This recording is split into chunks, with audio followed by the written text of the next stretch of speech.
আসসালামু আলাইকুম। কেমন আছো সবাই? আশা করি সবাই ভালো আছো। সবাইকে আর্নাব গ্রিন মডেল হাই স্কুলের পক্ষ থেকে আমি সোলাইমান স্যার জানাচ্ছি আন্তরিক শুভেচ্ছা ও অভিনন্দন। প্রিয় শিক্ষার্থী বন্ধুরা, আজকে আমরা নবম শ্রেণীর গণিত বইয়ের 112 নম্বর পেজের 7 নম্বর প্রশ্নটা সলভ করব ইনশাআল্লাহ। 7 নম্বর প্রশ্নটা দেওয়া আছে, একটি ঘনকাকৃতির চৌবাচ্চার দৈর্ঘ্য অন্য একটি ঘনকাকৃতির চৌবাচ্চার দৈর্ঘ্যের বিপরীত গুণিতক। চৌবাচ্চা দুটির দৈর্ঘ্যের যোগফল 3 ফুট হলে তাদের আয়তনের যোগফল কত হবে?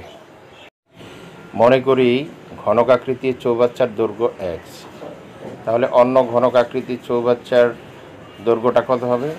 এখানে প্রশ্নে দেওয়া আছে যেহেতু বিপরীত গুণিতক, প্রথমটা যদি x হয় তাহলে এর বিপরীত গুণিতক হবে কত? 1/x। তাহলে আমরা লিখতে পারি অন্য ঘনকাকৃতির চৌবাচ্চার দৈর্ঘ্য হবে 1/x, মানে উপরে 1 নিচে x। তাহলে প্রশ্ন মধ্যে আমরা লিখতে পারি x প্লাস 1/x।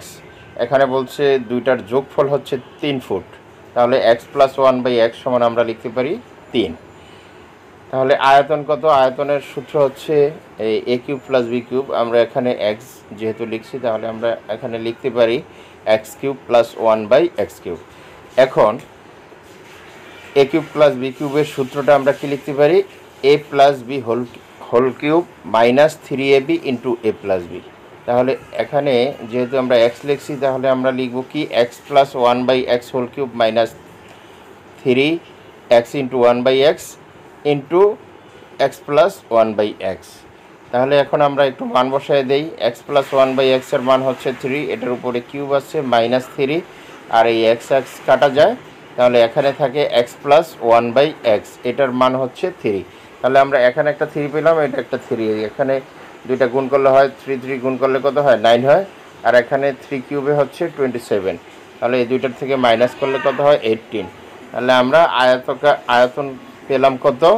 আয়তন পেলাম হচ্ছে 18 ফুট। এটাই হচ্ছে আমাদের অ্যান্সার। আশা করি উত্তরটা খুব সহজেই আমরা বুঝতে পেরেছি।